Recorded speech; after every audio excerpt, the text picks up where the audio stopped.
పితరులను వెలుపలికి రప్పించుటకై వారిని చేయి పట్టుకున్న దినమున వారితో నేను చేసిన నిబంధన వంటిది కాదు. ఏమనగా వారు నా నిబంధనలో నిలవలేదు గనుక నేను వారిని అలక్ష్యం చేసి తినని ప్రభువు చెప్పుచున్నాడు.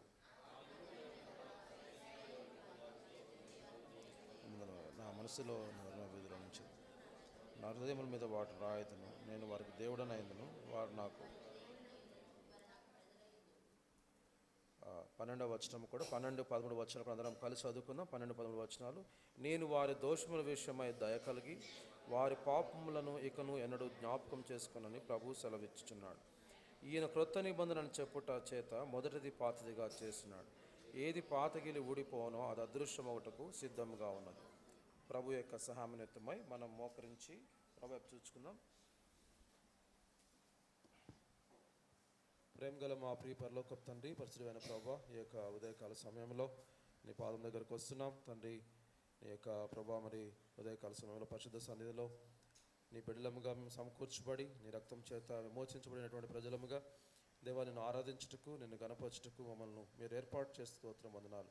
ఈ ఉదయకాల సమయంలో దేవ సంఘముగా ఆరాధించడానికి మీరు వచ్చింటుండగా మమ్మల్ని జ్ఞాపకం చేసుకుంటారండి. చదవబడిన వాక్య భాగములను మాకు అర్థం అవునట్లుగా వివరించండి. నీ ఆత్మ యొక్క సహాయము నాకు మా అందరికీ అనుగ్రహించండి. దేవా అల్పుడను అయోగ్యుడను ప్రభా ఎంత బలహీనం ఎరుగుదురు. మీ యొక్క ప్రభా పరలోకపు యొక్క సహాయం మాకు ఆత్మ యొక్క సహాయం అనుగ్రహించండి. అవసరమైన మాటలు దేవా మరి మాకు అవసరమైన రీతిలో అందించండి. ఆత్మతో సత్యంతో కూడిన ఆరాధన సమర్పించుటకు బలపరచండి. రానైన వారిని త్వరపెట్టుకొని తీసుకొని రండి. దేవ ఈ సమయం ఎంతో కూడా మాకు మేలుకరంగా ఆత్మీయ జీవితాలకు ఉపయోగకరంగా చేయమని వేడుకుంటూ ఘనత మహిమ మీరే ఆరోపించుకుంటూ రమ్మని యేసు ప్రభువు వారి యొక్క శ్రేష్టమైన ఘనమైన నామంలో ప్రార్థించి వేడుకొంచుంటున్నాం తండ్రి, ఆమేన్.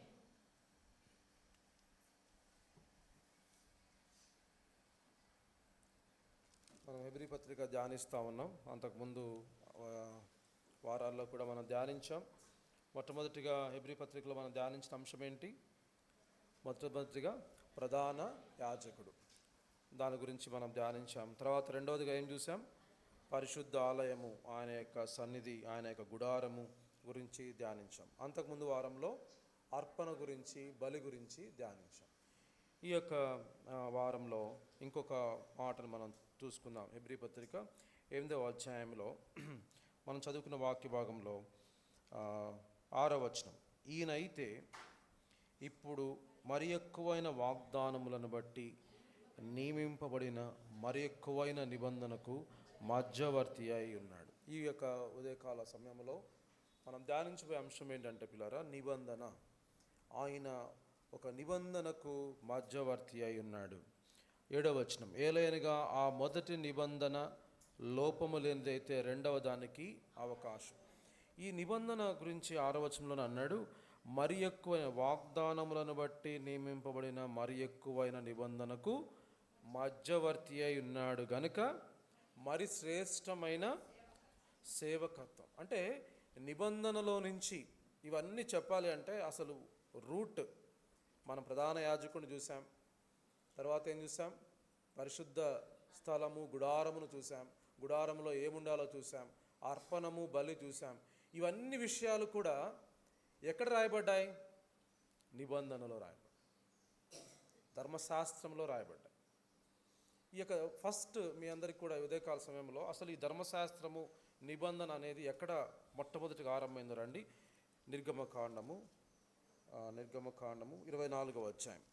యేసుప్రభు వారు దేవుడు పరలోకమందున తండ్రి దేవుడైన యెహోవా వారందరినీ పిలిచాడు. 24వ అధ్యాయం నిర్గమకాండము. మొట్టమొదటిసారి ఈ ధర్మశాస్త్రం వాళ్ళకి ఇచ్చాడు. నిబంధన అనేది ఎలా చేశాడో చూద్దాం. ఆ యొక్క వచనాలు చదివితే మనకు అర్థమవుతుంది. నిర్గమకాండము 24వ అధ్యాయము, అన్ని వచనాలు కొన్ని మాత్రం మనం తీసుకుందాం. అక్కడ 24వ అధ్యాయంలో ఒక నలుగురు ఎవరెవరంటే 24వ అధ్యాయం మొదటి వచనంలో నీవు అంటే నీవు, అహరోను, నాదాబు, అబీహు, ఇజ్రాయేలుల పెద్దల్లో 70 మంది యెహోవా యొద్దకు ఎక్కి వచ్చి దేవుడు చెప్పాడు, ఇగో మీరు తీసుకొని రండి. ఒక నలుగురు పెద్దలు ఉన్నారు. మోషేతో కాకుండా అహరోను, నాదాబు, తర్వాత అబీహు ఉన్నారు. తర్వాత వీళ్ళందరినీ కూడా కొండ మీదకు తీసుకొని రమ్మని చెప్పాడు. దేవుడు వాళ్ళకి ఇదంతా తర్వాత ఇజ్రాయేలీల్లో ఎంతమంది వచ్చారు? పెద్దలలో 70 మంది అక్కడ స్తంభం దగ్గరికి వచ్చినట్టుగా మనం చూస్తాం. తర్వాత 3వ వచనంలో మోషే యెహోవా మాటలన్నిటినీ విధులన్నిటినీ ప్రజలతో వివరించి చెప్పెను. ప్రజలందరూ యెహోవా చెప్పిన మాటలన్నిటి ప్రకారము చేసేదమని ఏక శబ్దముతో ఉత్తరమిచ్చిరి. మరియు యెహోవా మాటలన్నిటినీ వ్రాసి హృదయమందు లేచి ఆ కొండ దిగువన బలిపీఠమున ఇజ్రాయేలు 12 గోత్రములు చొప్పున 12 స్తంభములను కట్టి ఇజ్రాయేలీలో యవనస్తులను పంపగా వారు దహన బలులు అర్పించి యెహోవాకు సమాధాన బలులుగా కోడెలను వధించిరి. అప్పుడు మోషే వాటి రక్తంలో సగం తీసుకొని పల్లెములలో పోసి ఆ రక్తంలో సగము బలిపీఠం మీద ప్రోక్షించెను. 7వ వచనం అందరం కలిసి.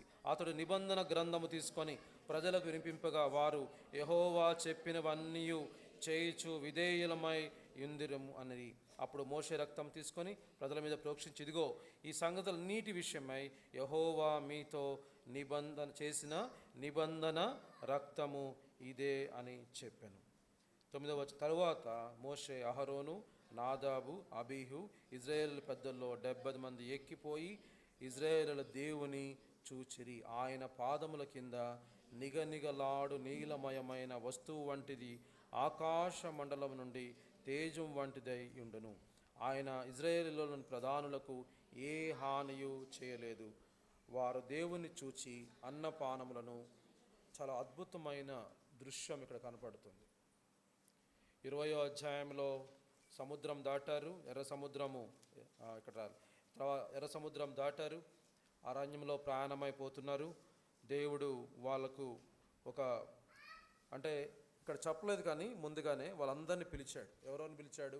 4 పిలిచాడు. మోషే, తర్వాత అహరోను, నాదాబు, అబీహు 4, తర్వాత పెద్దలైన వారు 70 మంది కొండ మీదకి వచ్చినప్పుడు ఇక్కడ మనకేం కనపడుతుందంటే దేవుడు వారితో ఒక నిబంధన చేయబోతున్నాడు. అన్నిటికంటే ప్రాముఖ్యమైనది ఈ నిబంధన చేయాలంటే, ఇప్పుడు ఒక అగ్రిమెంట్ రాసుకోవాలంటే 2 పార్టీలు వాళ్ళు రావాలి. అవతల వాళ్ళు యువతల వాళ్ళు వస్తారు. వారిలో ప్రాముఖ్యమైన వాళ్ళు వస్తారు, వీరిలో ప్రాముఖ్యమైన వాళ్ళు వస్తారు. మోషే తరపున 4 పెద్దలు 75 మంది వచ్చారు. ఇప్పుడు దేవుడి తరపున ఎవరు? ఒకళ్ళే ఆయనకు ఇంకెవరు పెద్దలు లేరు. రండి కొండ దగ్గర రమ్మన్నాడు. ఆయన నిబంధనలోని విషయాలన్నీ చదివాడు కదా. ముందుగా అంతే కదా, అగ్రిమెంట్ చేసేటప్పుడు ఏం చేస్తాం? అగ్రిమెంట్లోని పాయింట్లన్నీ చెప్తాం, నచ్చితేనే అప్పుడు ఓకే అంటాం కదా. దేవుడు ఏం చెప్పాడు మోషేతో? అన్నీ 3వ వచనం. మోషే వచ్చి యెహోవా మాటలన్నిటినీ విధులన్నిటినీ ప్రజలతో వివరించి ప్రజలందరూ యెహోవా చెప్పిన మాట ప్రకారము ఏక శబ్దముతో ఉత్తరమిచ్చారు. అప్పుడు మేము చేస్తాం, దేవుని మాట వింటాం, ఈ విధులన్నీ మేము విధేయులమవుతాం అని చెప్పిన తర్వాత అక్కడ మోషే ఒక పని చేశాడు. 5వ వచనం. ఇజ్రాయేలీలో యవనస్తులను పంపగా వారు ఏం చేశారట? దహన బలులు అర్పించి యెహోవాకు సమాధాన బలులుగా కోడెలను వధించారు. అప్పుడు మోషే వాటి రక్తంలో సగం తీసుకొని పల్లెములలో పోసి ఆ రక్తంలో సగము బలిపీఠం మీద. ఈ నిబంధన అనేది దేవాది దేవునికి మనుషులకు చేయబడుతున్న నిబంధన. ఈ నిబంధనలోని విషయాలన్నీ దేవుడు వాళ్ళకు చెప్పారు. వారు మేము వాటన్నిటికీ లోబడతాం, చేసేదామని బిగ్గరగా చెప్పిన తర్వాత రక్త ప్రోక్షణ జరిగింది. ఆ యొక్క బలులు అర్పించి ఆ కోడలను వధించిన తర్వాత ఆ బలిపీఠం మీద ప్రోక్షించిన తర్వాత మరలా 7వ వచనంలో అతడు నిబంధన గ్రంథమును తీసుకొని ప్రజలకు వినిపింపగా వారు యెహోవా చెప్పినవన్నీ రక్తము చిందించిన తర్వాత మరలా చెప్పాడు. అప్పుడు మోషే రక్తమును తీసుకొని ఏం చేశాట?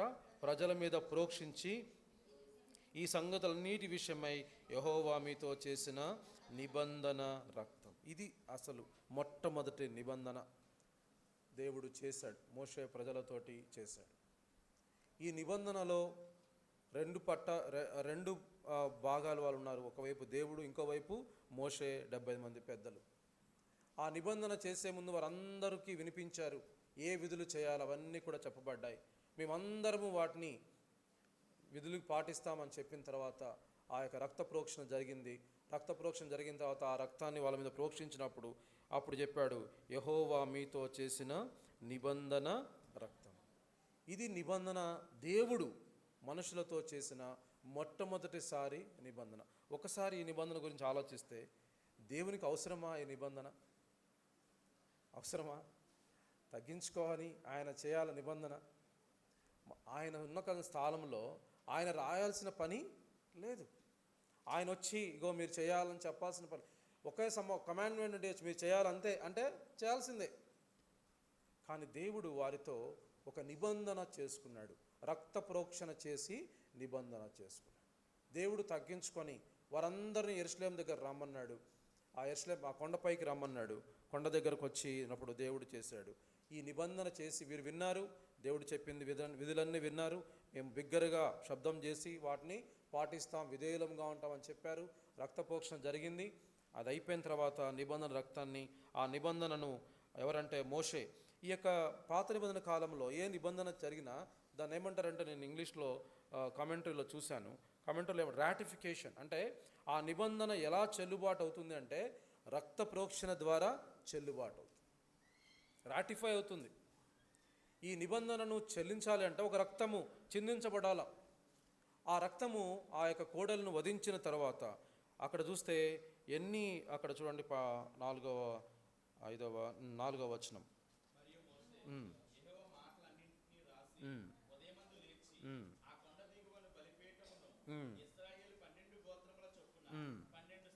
పన్నెండు గోత్రాలకు 12 స్తంభాలను కట్టి ఇజ్రాయేల్ యవనస్తులు ఏం చేశారట? దహన బలులు అర్పించి యెహోవాకు సమాధాన బలులుగా ఈ 12 గోత్రముల వారికి ఆ యొక్క బలులు అర్పించబడ్డాయి. రక్త ప్రోక్షణ జరిగింది. జరిగిన తర్వాత గొప్ప సంఘటన జరిగింది. ఏమైందంటే 10వ వచనం చూడండి. ఇజ్రాయేలీలు దేవుని చూచిరి, ఆయన పాదముల కింద నిగనిగలాడు నీలమయమైన వస్తువు వంటి ఆకాశం.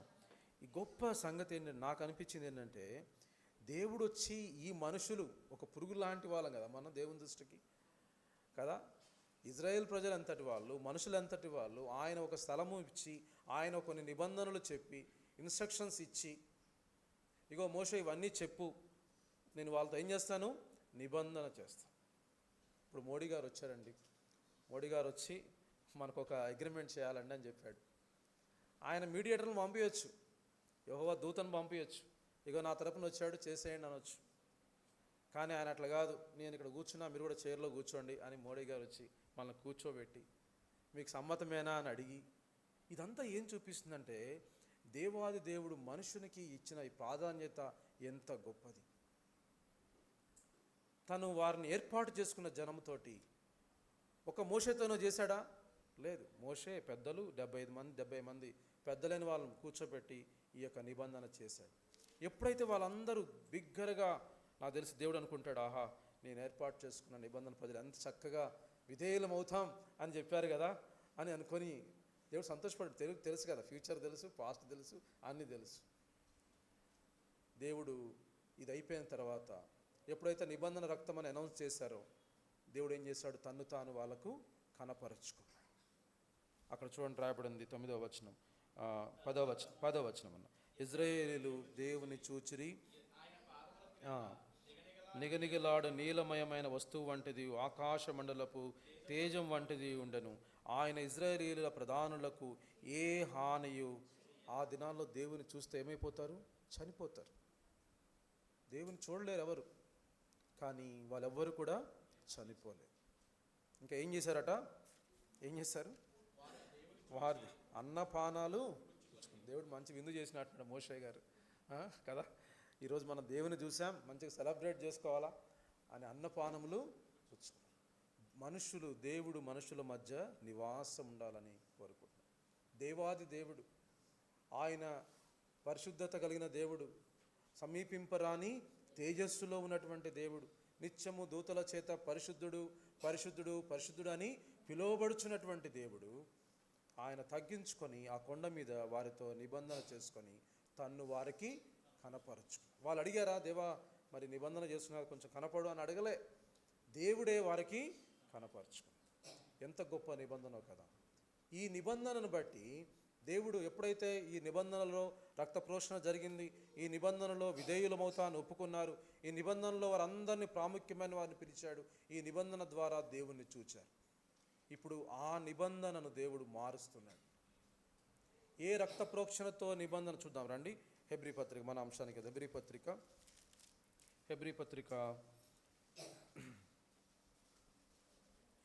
పత్రిక ముందుగా 8వ అధ్యాయము 7వ వచనం.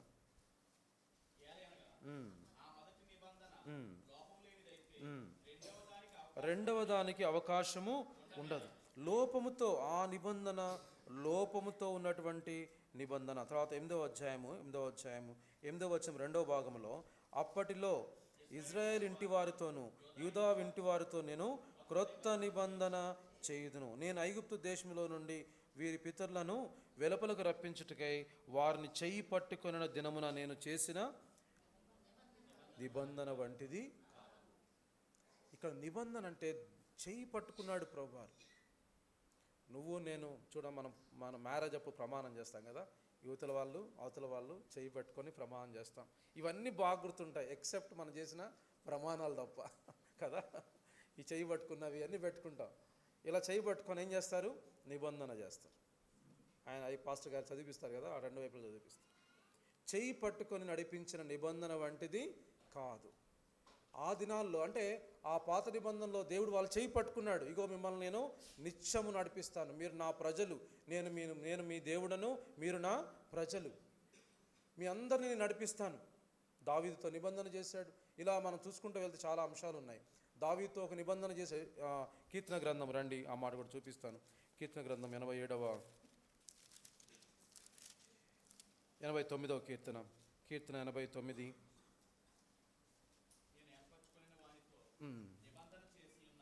ఎన్నో వచ్చి చదువుతున్నారు? 89వ కీర్తన 3వ చదవండి.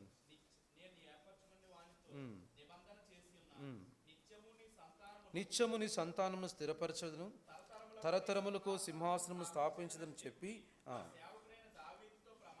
నా సేవకుడైన దావీదుతో నేను ఏం చేసా? ప్రమాణము చేసి ఉన్నాడు. దేవుడు దావీదుకు ప్రమాణం చేశాడు. నిత్యము, అక్కడ మొదటి వచనం, యెహోవా యొక్క కృపాతిశయమును నిత్యము నేను తరతరములకు నీ విశ్వాస్యతను కృప నిత్యము స్థాపింపబడుననియు ఆకాశమందే నీ విశ్వాస్యతను స్థిరపరచుకుందువని నేను అనుకున్నాను. ఆయన నేను ఏర్పరచుకున్న వానితో నిబంధన, దావీదుతో నిబంధన చేశాడు దేవుడు. పిల్లరా, ఈ నిబంధన, ఆ నిబంధన అనేది ఈ నిబంధన వంటిది కాదు. పితరులను వెలుపల రప్పించుటకై హెబ్రీ పత్రిక 8వ అధ్యాయం రండి. హెబ్రీ పత్రిక 8వ అధ్యాయము 9వ వచనం. వీరి పితరులను వెలుపలకు రప్పించుటకై వారిని చేయి పట్టుకున్న దినమున వారితో నేను చేసిన నిబంధన వంటిది కాదు. అలాంటి నిబంధన కాదు ఇది. ఆ నిబంధన కూడా అంత సాధారణమైంది కాదు, అల్పమైంది కాదు. కానీ ఆ నిబంధన కంటే శ్రేష్టమైన నిబంధన.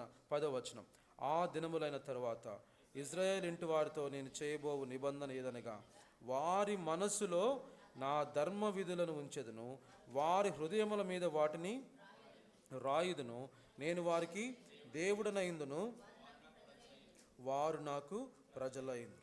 వారి హృదయములో, వారి మనస్సులో ఏం చేస్తాడు దేవుడు? ధర్మ విధులను ఉంచుతాడు. పాత నిబంధనలో అయితే రాతి పలకల మీద రాయబడినటువంటి ధర్మ విధులు, మోషే చదివినటువంటి ధర్మ విధులు. పాత నిబంధన అంతా కూడా ఏం చూపిస్తుందంటే అంటే భౌతికంగా కనబడేటువంటి విధులు, భౌతికంగా కనబడేటువంటి నిబంధనలాగా కనబడుతుంది. కానీ ఈ క్రొత్త నిబంధన ఎలాంటిదంటే, ఆయన మన మనస్సులో ఏముంచుతాడట? ధర్మ విధులను ఉంచెదను, వారి హృదయముల మీద వాటిని. ఇక్కడ మోషే చదవట్లే, మోషే అనౌన్స్ చేయట్లే. ఈ కొత్త నిబంధనలో ఉన్నటువంటి ప్రత్యేకత ఏంటంటే, పాత నిబంధన వంటి ఆయన చేయి పట్టుకుంటా అనేటువంటి నిబంధన కాదు. కానీ మరి శ్రేష్టమైన నిబంధన ఏంటంటే, మనందరి మనసుల్లో దేవుడు ఏముంచాడు? ఎవరుంచారు? దేవుడే ఉంచాడు. దేవుడే ఈ ధర్మ విధులను ఉంచాడు. పాత నిబంధనలో చూసినట్లయితే ఆ యొక్క ధర్మశాస్త్రం ఎక్కడ రాయబడి ఉంది అంటే, ఆ పాత నిబంధన కాలంలో దేవుడు కొండ మీదకి మోషేను పిలిపించాడు. ఎన్ని ఆజ్ఞలు ఇచ్చాడు? 10 ఆజ్ఞలు ఇచ్చాడు. ఏ పలకల మీద రాయించాడు? రాతి పలకల మీద రాసి, ఇదిగో చూడండి ఈ రాతి పలకల మీద దేవుడు ఇచ్చాడు అని చెప్పినాడు. కానీ ఆ రాతి పలకలను తర్వాత మోషే ఏం చేశాడు? పగలగొట్టాడు. సార్, అది వేరే విషయం. దేవుడు రాసినటువంటి ఆ పలకలు, దేవుని యొక్క ఆ మాట విని రాసినటువంటి పలకలు పగిలిపోయినాయి. కానీ దేవుడు ఈ యొక్క నూతన నిబంధనలో నిన్ను నన్ను చేర్చుకున్న తర్వాత ఆయన ధర్మ విధులను ఎక్కడుంచాడు? మన యొక్క మనస్సులో. తర్వాత హృదయములో వాటిని రాయుదును. ఎవరు రాస్తారు? దేవుడే రాస్తారు. ఈ హృదయమును మనస్సును నేను రాతి గుండెను తీసి మాంసపు గుండెను ఇచ్చేది. దేవుడు ఆయన విధులను తానుకు తానే మన మీద ఉంచాడు. ఇది మొట్టమొదటి ఈ నిబంధన యొక్క ప్రత్యేకత ఏంటి అంటే, దేవుడే తానే స్వయంగా మన హృదయంలో తన ధర్మ విధులను రాశాడు. మధ్యలో ఏ మధ్యవర్తి లేడు, దేవుడే తానే స్వయంగా చేశాడు. అక్కడ అన్నాడు తర్వాత 10వ వచనం, ఆ దినములైన తర్వాత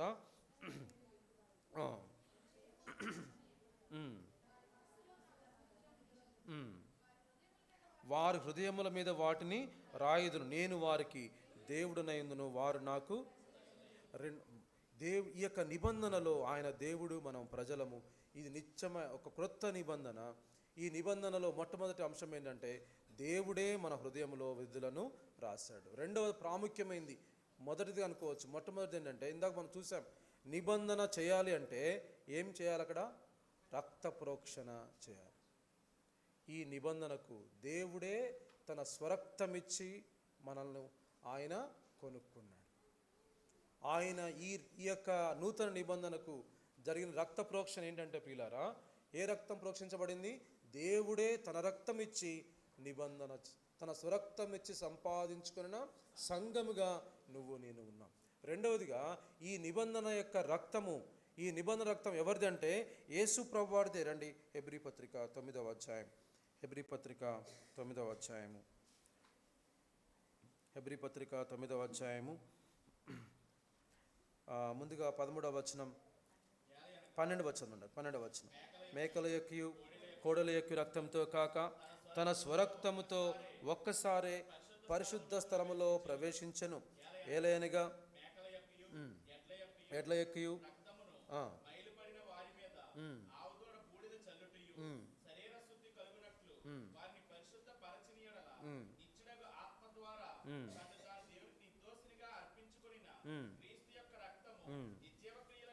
నిర్జీవ క్రియలను విడిచి జీవం గల దేవుని సేవించుటకు ఈ హేతువు చేత మొదటి నిబంధన కాలంలో జరిగిన విమోచనం కలుగుటకై ఆయన మరణము పొందినందున నిత్యమైన స్వాస్థ్యమును గురించిన వాగ్దానమును పొందిన నిమిత్తము ఆయన క్రొత్త నిబంధనకు మధ్యవర్తి అయి ఉన్నాడు. తర్వాత అక్కడ రాసిన మాట 18వ వచనం, ఇందుచేత మొదటి నిబంధన కూడా రక్తము లేకుండా రాటిఫై, శాంక్టిఫై చేయబడింది. రక్తం, మొదటి నిబంధన కూడా రక్తము చేత ప్రతిష్ఠించబడింది. అయితే క్రొత్త నిబంధన కూడా మేకల రక్తము, కోడల రక్తంతో కాకుండా క్రీస్తు రక్తము చేత పరిశుద్ధపరచబడింది.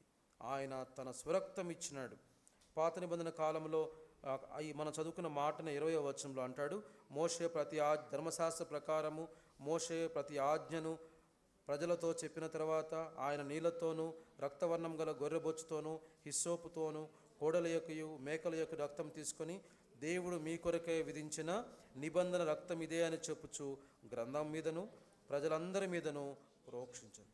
ఇట్లా ఈ నిబంధన రక్తాన్ని ఆయన రాటిఫై చేసినట్టు, ప్రతిష్ఠించినట్టుగా, దానిని అమల్లోకి తెచ్చినట్టుగా మనం చూస్తూ ఉన్నాం.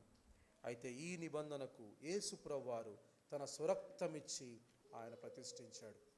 మత్తయి సువార్త 26వ అధ్యాయం, మత్తయి సువార్త 26వ అధ్యాయం,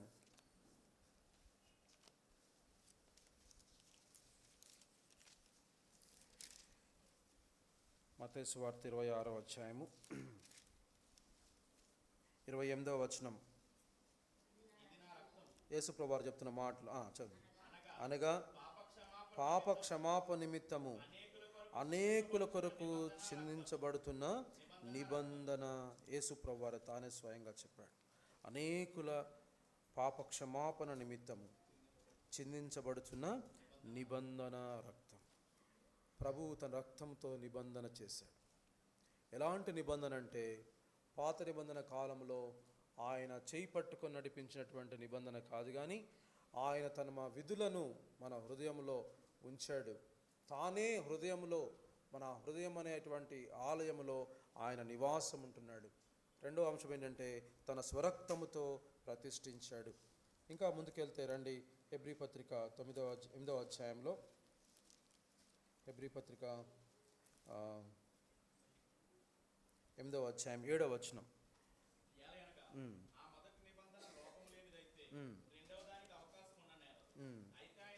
ఒక నిమిషం అన్న, 7వ అధ్యాయం చూద్దాం. 7వ అధ్యాయము 18వ వచనం చూడండి. హెబ్రీ ఆ ధర్మశాస్త్రము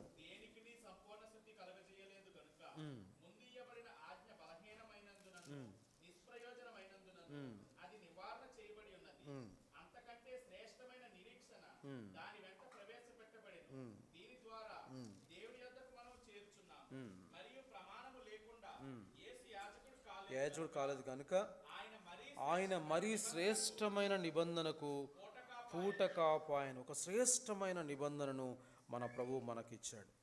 ఈ నిబంధన ఎప్పుడైతే ధర్మశాస్త్రంలో విధులన్నీ ప్రకటించి విధేయత వీరు చెప్పారో, దేవుడు వారికి ఆ నిబంధన చేశాడు. ఇప్పుడైతే ఇక్కడ అంటాడు మరి శ్రేష్టమైన నిబంధన. 19వ వచనం చాలా అక్కడ ఒక మాట రాయబడింది చూడండి.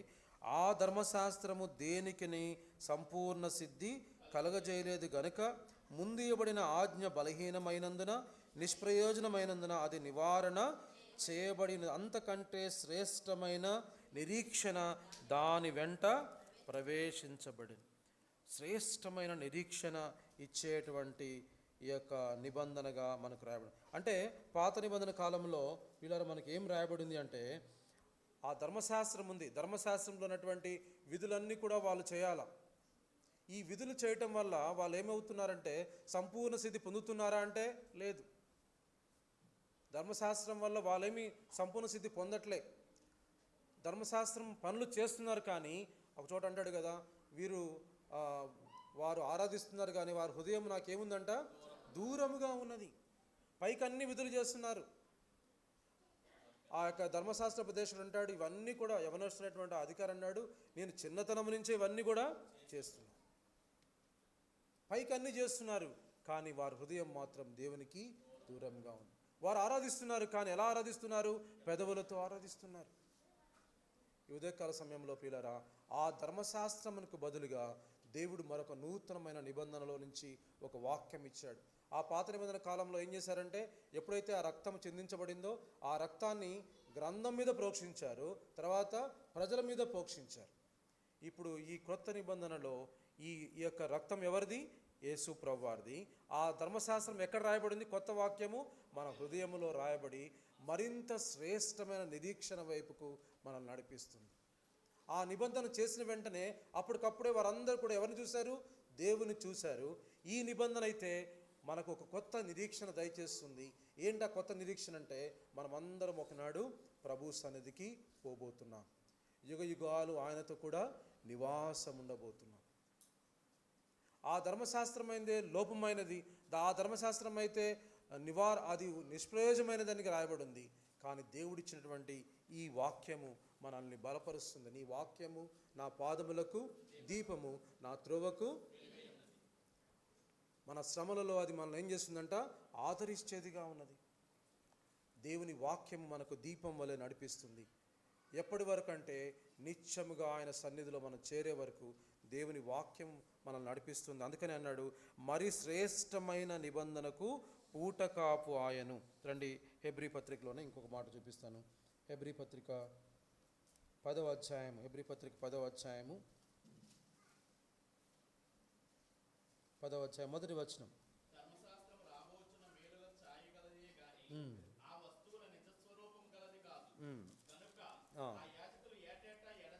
చాలా ధర్మశాస్త్రం ఎలాంటిదంటే రాబోచున్న మేలుల అది ఛాయ, ఒక షాడో.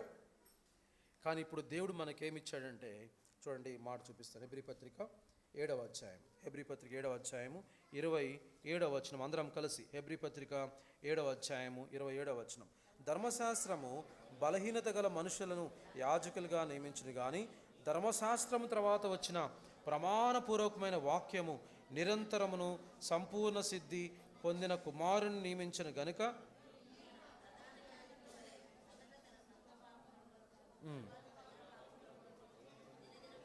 అర్పించవలసిన గలవాడు కాడు. తను తానే అర్పించుకున్నప్పుడు చాలు. ఇక్కడ అన్నాడు, ధర్మశాస్త్రం అనేది బలహీనమైన మనుషులను నియమిస్తుంది, కానీ ధర్మశాస్త్రము తర్వాత వచ్చిన ప్రమాణపూర్వకమైన వాక్యము, ఈ యొక్క వాగ్దానము, ఆ మాటే అదే మాట ఇంకొక మాట హెబ్రీ పత్రిక 8వ అధ్యాయము, ఆ మాట ఇంకొకసారి రాశారు చూడండి. హెబ్రీ పత్రిక 8వ అధ్యాయము 6వ వచనం. ఈయనైతే ఇప్పుడు మరి ఎక్కువైన వాగ్దానములను బట్టి నియమింపబడిన మరి ఎక్కువైన అంటే ఈ యొక్క ధర్మశాస్త్రాన్ని దేంతో కంపేర్ చేస్తున్నాడంటే, ధర్మశాస్త్రం అనేది ఏ నిబంధనలో ఇవ్వబడింది? పాత నిబంధనలో ఇవ్వబడింది. క్రొత్త నిబంధనలు దాన్ని ఏమంటాడంటే ప్రమాణపూర్వకమైన వాక్యము అని అన్నాడు. తర్వాత 6వ వచనం, హెబ్రీ పత్రిక 8వ అధ్యాయం 6వ వచనంలో మరి ఎక్కువైన వాగ్దానములను బట్టి నియమింపబడిన మరి ఎక్కువైన నిబంధన. ఈ వాగ్దానములతో కూడిన నిబంధన, ప్రమాణపూర్వకమైన వాక్యము. ఈ వాక్యము వాగ్దానములను ఇస్తుంది. ఈ వాగ్దానము ద్వారా మరింత శ్రేష్టమైన నిరీక్షణను మనము చూద్దామన్నమాట. హెబ్రీ పత్రిక 7వ అధ్యాయం, ముందు ఒక పేజ్ తిప్పండి, 7వ అధ్యాయము 19వ వచనం అందరం కలిసి చదువుకుందాం. 7, 18, 19 వచనం అందరం కలిసి. ఆ ధర్మశాస్త్రము దేనికిని సంపూర్ణ సిద్ధి కలగజేయలేదు గనుక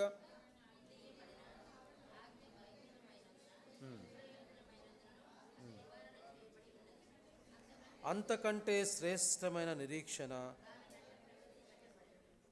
ఎలా వస్తుంది? నిరీక్షణ ఎలా వస్తుంది? వాగ్దానమును బట్టి నిరీక్షణ. ఇప్పుడు ఒక అగ్రిమెంట్ ఉంది.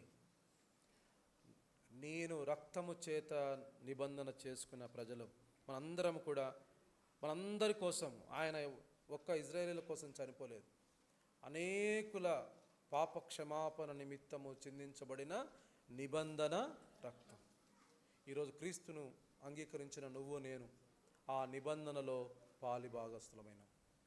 ఈ నిబంధనలో మనకు ఒక నిరీక్షణ ఉంది. ఈ నిరీక్షణ ఎలా కలుగుతుంది? ఆయన మనకేమిచ్చాడు? వాగ్దానములు, అమూల్యమైనటువంటి వాగ్దానములను. చూద్దామా, పేతురుపత్రికలో ఆ మాట అంటాడు. మొదటి పేతురుపత్రిక 2వ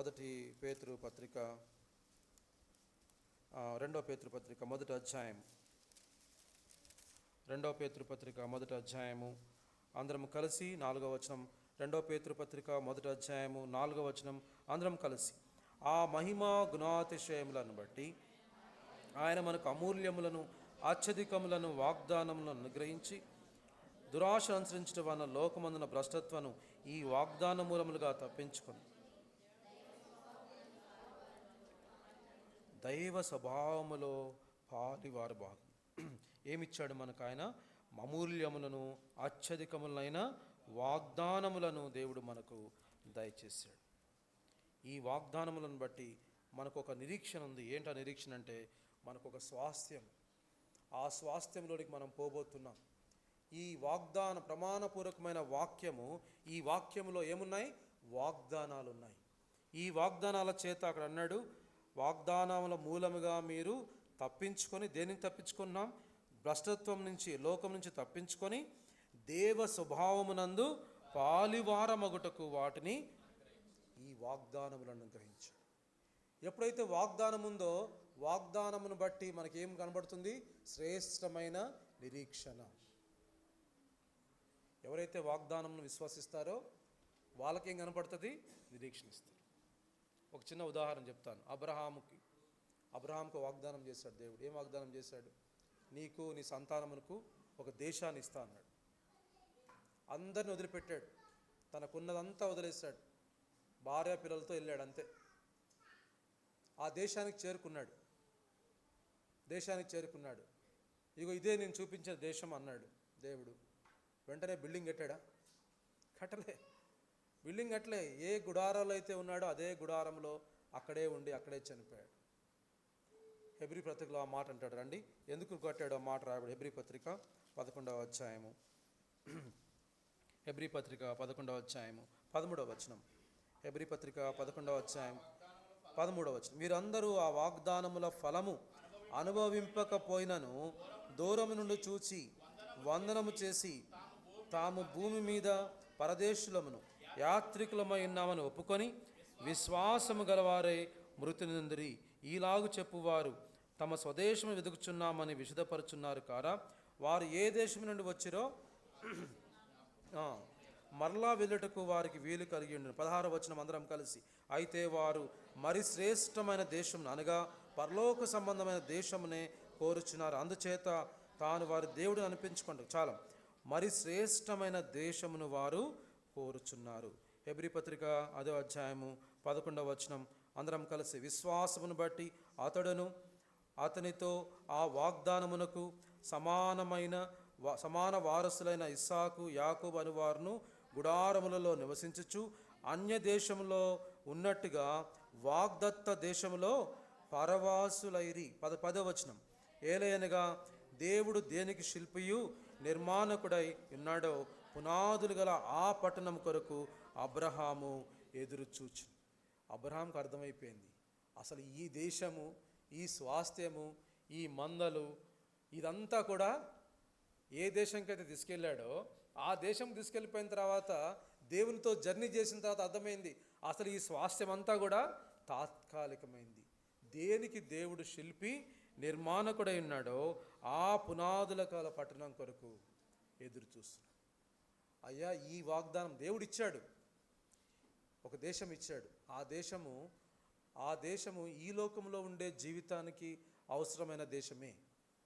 కానీ దేవునితో ఉండే యుగయుగాలు ఉండేటువంటి ఈ జీవితం, ఆ నిత్యమైన జీవితానికి ఆ పట్టణం కొరకు ఎదురు చూచి నేను అనుకుంటాను దావీదు అబ్రహాము దేవునితో సహవాసం చేస్తూ దేవునితో మాట్లాడుతూ తన అనేకమైన పరిస్థితుల్లో దేవునితో ఆ సహవాసాన్ని బట్టి తెలుసుకున్నాడు ఏంటంటే ఈ స్వాస్థ్యము, ఈ దేశము మనకు సంబంధించింది కాదు. ఈ దేశంలో ఏమున్నాం మనం? పరదేశులము, యాత్రికులమని ఎత్తు. ఇంకా గొప్ప విషయం ఏంటంటే అబ్రహాం ఒకడే కాదు, అబ్రహాం తర్వాత ఇస్సాకు యాకోబులు కూడా ఎలా ఉన్నారట? ఆ వాగ్దత్త దేశంలో పరవాసులుగానే ఉన్నారు. వాళ్ళకు అర్థమైంది దేవుడిచ్చిన ఈ దేశం అనేది టెంపరరీ, దీనిని కాదు. ఏ దేశానికైతే దేవుడు ఆ శిల్పి నిర్మాణకుడు ఆ పట్టణం కోసం మనము ఎదురు చూడాలి. అందుకని ఆ వాగ్దానం చేపట్టారు, శ్రేష్టమైన వాగ్దానం చేపట్టారు. ఆ వాగ్దానం చేపట్టి ఆ వాటి కోసము ఎదురు చూస్తున్నారు. ఇప్పుడు అబ్రహాం వలె, ఇస్సాకు వలె, యాకోబు వలె నువ్వు నేను కూడా మన పౌరసత్వం ఎక్కడుంది? పరదేశం, పరలోకమందు ఉన్నది. మనం ఈ లోకపు వాటి కోసం ఎదురు చూడట్లే. ఈ లోకపు వాటిని ఎదురు చూస్తే అవి రాకపోతే ఏమైపోతాం? కుంగిపోతాం, మనకి అయిపోయింది జీవితం అనుకుంటాం. కానీ మన నిరీక్షణ అయితే శ్రేష్టమైన నిరీక్షణ. దేవుని చూస్తాం, దేవునితో కూడా యుగయుగాలు ఉంటామనే గొప్ప నిరీక్షణ ఈ యొక్క నిబంధన ద్వారా పొందాం. ఇప్పుడు దేవుడు తన స్వరక్తం ఇచ్చి సంపాదించుకున్న సంఘములో, నిబంధన కలిగినటువంటి ఈ సంఘములో నువ్వు నేను పాలుభాగస్తులమయ్యాం. కాబట్టి పిల్లరా, ఇట్టి శ్రేష్టమైన నిరీక్షణ ఆయన వాగ్దానమును బట్టి దేవుడు మనకు అనుగ్రహించాడు. అబ్రహాం వలె మనం ఈ లోకాన్ని బట్టి మనం చింతించట్లే. ఆ పట్టణం గల పునాదులు గల పట్టణం కొరకు ఎదురు చూస్తున్నాం. ఆ ఎదురు చూడటానికి, ఆ నిరీక్షణ కలిగి ఉండటానికి దేవుడు మనకేమిచ్చాడు? అమూల్యములను, అత్యధికములైన వాగ్దానములను ఇచ్చాడు. ఈ వాగ్దానములను బట్టి మనం దుష్టత్వం నుండి తప్పించుకొని ఆ పరలోకముందున స్వాస్థ్యం కొరకు ఏం చేస్తున్నాం? ఎదురు చూస్తున్నాం. ఈ శరీరం అనేటువంటి గుడారంలో బలహీనతలు ఉన్నప్పటికీ, తొట్టుపాట్లు ఉన్నప్పటికీ మూలుగుతూ ఆ నిత్యమైన స్వాస్థ్యం కొరకు ఎదురు చూస్తున్నాం. ఎంత గొప్ప నిరీక్షణ కదా! ఈ నిరీక్షణ ఇవన్నిటినీ అనుగ్రహించింది ఈ యొక్క నిబంధన.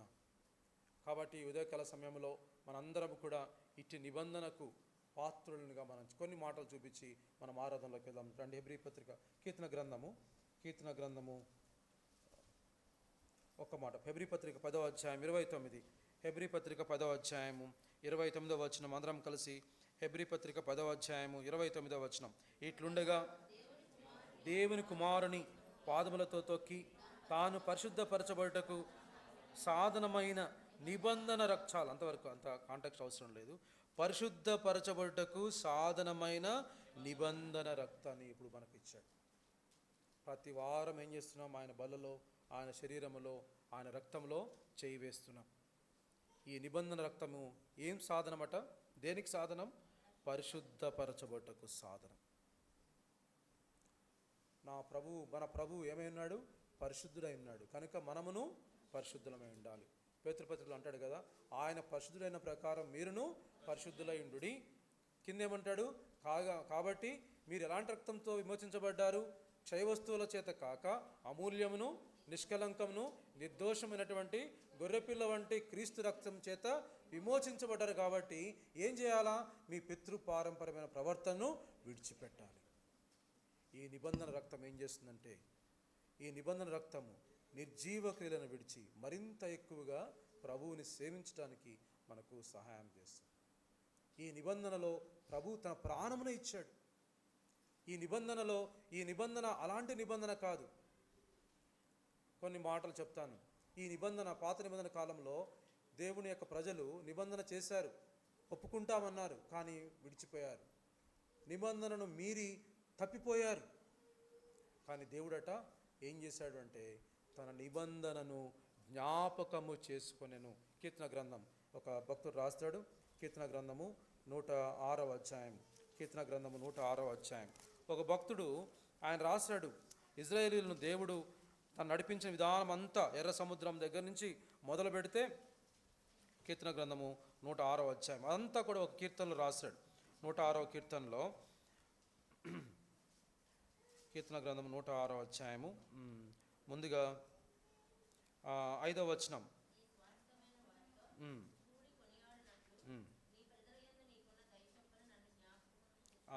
చివరి 7వ వచనం చదవండి అక్క.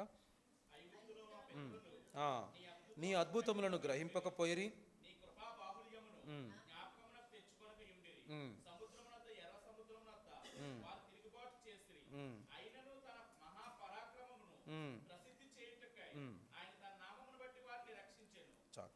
అక్కడ వాళ్ళు ఏం చేశారట? ఎర్ర సముద్రం వద్ద ఏం చేశారు? తిరుగుబాటు. ఎక్కడ చేశారట? సముద్రం, ఎర్ర సముద్రం వద్దనే తిరుగుబాటు చేశారు. ఆయన నిబంధనను మర్చిపోయారు.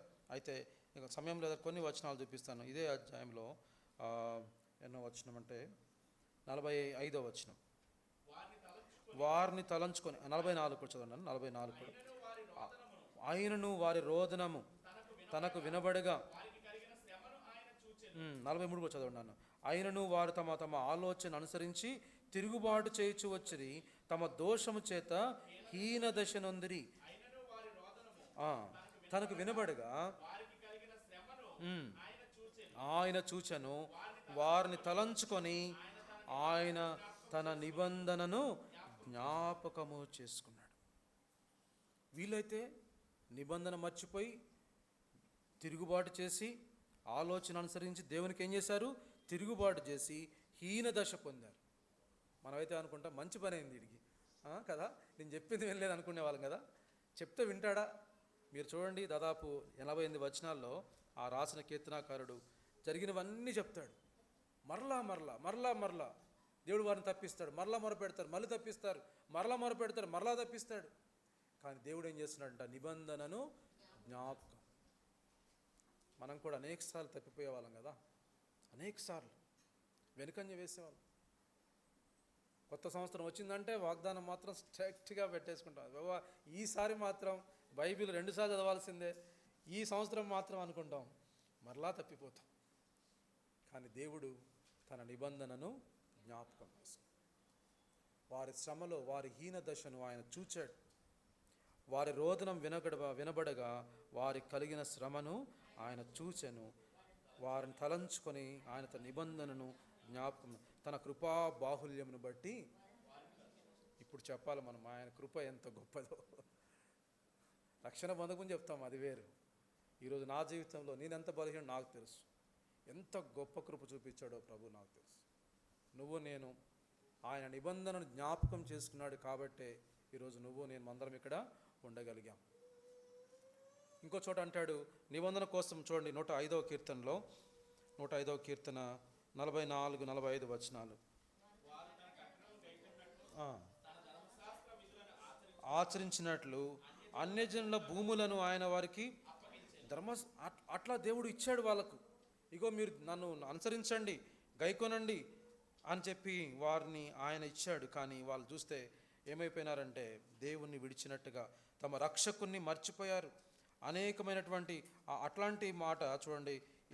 అలాంటి విషయంలో 106వ కీర్తనలో 106వ కీర్తన చూడండి 24వ వచనం, వారు రమ్యమైన దేశమును నిరాకరించి ఆయన మాటను నమ్మకపోయారు, యెహోవా మాట ఆలకింపక తమ గుడారములలో సనుక్కొనిరి. పిల్లరా, మన జీవితం కూడా చూస్తే అనేక సార్లు మనం ప్రభువుని దుఃఖపెట్టాం. అనేక సార్లు నిబంధనలో దేవుడు నిబంధన చేసుకున్నాడు కాబట్టి ఆయన నిబంధనను బట్టి వారిని ద్వేషించలే, నిబంధనను బట్టి వారిని దూరం చేయలే. దేవుడు నిబంధన చేసుకున్నాడు కాబట్టి ఆయన తన యొక్క ఉద్దేశాలను తన ప్రజల మీద, తన ప్రజల ద్వారా నెరవేర్చుకుంటూ వచ్చాడు. ఆ నిబంధన కంటే శ్రేష్టమైన నిబంధనలో బాలిభాగస్థులంగా నువ్వు నేను ఉన్నాం. ఒక చోట అంటాడు, తన బలి చేత నిబంధన చేసుకున్న నా ప్రజలను పిలవండి అని అంటాడు. తన రక్తము చేత ఏం చేశాడు ప్రభువారు? నిన్ను నన్ను కొనుక్కున్నాడు. ఆ నిబంధనలో మనల్ని ఏం చేశాడు? పాలివారంగా చేశాడు. ఇంత శ్రేష్టమైన నిబంధనను దేవుడు మనకి ఇచ్చినాడు. చివరిగా హెబ్రీ పత్రిక 13వ అధ్యాయం, హెబ్రీ పత్రిక 13వ అధ్యాయం 20వ వచనం అందరం కలిసి, హెబ్రీ పత్రిక 13వ అధ్యాయం 20-21 వచనాలు అందరం కలిసి చదువుకుందాం. గొర్రెల గొప్ప కాపరి అయిన యేసు అను మన ప్రభువును నిత్యమైన నిబంధన సంబంధము రక్తమును బట్టి మృతుల్లో నుండి లేపిన సమాధానకర్తయగు దేవుడు యేసుక్రీస్తు ద్వారా తన దృష్టికి అనుకూలమైన దానిని మనలో జరిగించుచు ప్రతి మంచి విషయంలో తన చిత్త ప్రకారం చేయుటకు మిమ్మను సిద్ధపరచునుగాక. యేసుక్రీస్తుకు యుగయుగములకు మహిమ కలుగునుగాక. ఆమేన్. గొర్రెల గొప్ప కాపరి అయిన యేసు మన ప్రభువును నిత్యమైన నిబంధన సంబంధమగు రక్తమును నిత్యమైన నిబంధనలోకి మనల్ని చేర్చినాడు. శ్రేష్టమైన నిబంధనలోకి చేర్చినాడు. ఆయన మన హృదయంలో నివాసం ఉంటున్నాడు. మనము ఆయన పాత నిబంధనలు అన్నాడు, నేను మీకు దేవుడను, మీరు నాకు ప్రజలు. క్రొత్త నిబంధనలో ఏంటి తెలుసా? నేను మీకు తండ్రిని, మీరు నాకు కుమారులు కుమార్తెలు. ఎంత గొప్ప నిబంధన, ఎంత గొప్ప! అంటే ఈ నిబంధనలో ఆయన మనల్ని నిత్యముగా నిబంధన చేసుకున్నాడు. గొర్రెల గొప్ప కాపరికి తెలుసు 100 గొర్రెల్లో ఏ గొర్రె ఎలా ఉందో తెలుసు. మన స్థితిగతులు నెరిగినవాడు, మన బలహీనత నెరిగినవాడు కాబట్టి మనల్ని బలపరుస్తున్నాడు, తన కృపచేత బలపరుస్తున్నాడు. మన యొక్క శోధనల్లో, మన శ్రమలలో పడిపోయినప్పుడు లేవనెత్తుతున్నాడు. మనల్ని ఆయన మన దోషములను బట్టి మనకేం చేయలేదు? ప్రతిఫలం ఇవ్వలేదు. పడిపోయినప్పుడు లేవనెత్తే దేవుడిగా, ఆయన సంధించే దేవుడిగా. దావీదు తప్పిపోయాడు, పాపం చేశాడు, మర్చిపోయాడు. అసలు ఆ పాపం చేసిన విషయాన్ని మర్చిపోయాడు. కానీ ఎవరిని పంపించాడు? నాతాను ప్రవక్తను పంపించాడు. హెబ్రీ పత్రికలో రాబడింది కదా, నేను ఎన్నడూ విడువను ఎడబాను. మనందరినీ నిత్యమైన స్వాస్థ్యములో మనము ఆయన్ను ఆరాధించి నిత్యముగా ముఖాముఖిగా ఆరాధించే వరకు మనల్ని ఆయన చేయి పట్టుకొని విడువని ఎడబాయని దేవుడిగా ఉన్నాడు. మన యాత్రా జీవితంలో మనమైతే అనేకసార్లు తిరుగుబాటు చేశాం. కానీ దేవుడు ఏం చేశాడంటే తన నిబంధనను ఏం చేసుకున్నాడు? ఆయన జ్ఞాపకం చేస్తున్నాడు. నిబంధనను తప్పేవాడు కాదు. మనం నమ్మదగిన వారము కాకపోయినప్పటికీ ఆయన నమ్మదగిన వాడుగా మన పక్షంలో ఉన్నాడు. ఆయన కాపరిగా ఉన్నాడు, తండ్రిగా ఉన్నాడు. ఆయన పాలించే ప్రజలము, ఆయన మేపు గొర్రెలముగా మనం ఉన్నాం. మన గొప్ప కాపరి నిత్య నిబంధన చేశాడు. మనం మనము వదిలివేసినా, దూరం వెళ్ళినా ఆయన వదిలివేసేవాడు కాదు. మనల్ని చూచేవాడు, మనల్ని నడిపించేవాడు, మనల్ని బలపరిచేవాడు. విశ్వాసమును కర్తయు దాన్ని కొనసాగించేవాడైనా యేసు వైపు చూచు మన పందరంగంలో ఓపికతో పరిగెత్తడానికి ఆయన మనకు సహాయం చేస్తున్నాడు. తన వాగ్దానములనిచ్చి బలపరుస్తున్నాడు, తన కృపచేత బలపరుస్తున్నాడు, తన సహవాసం ఇచ్చి బలపరుస్తున్నాడు. ఇట్టి గొప్ప ప్రభువుని మనము ఆరాధించుకుందాం. రండి, కొద్ది మాటలు చేసుకుని మన ఆరాధనలోకి వెళ్దాం.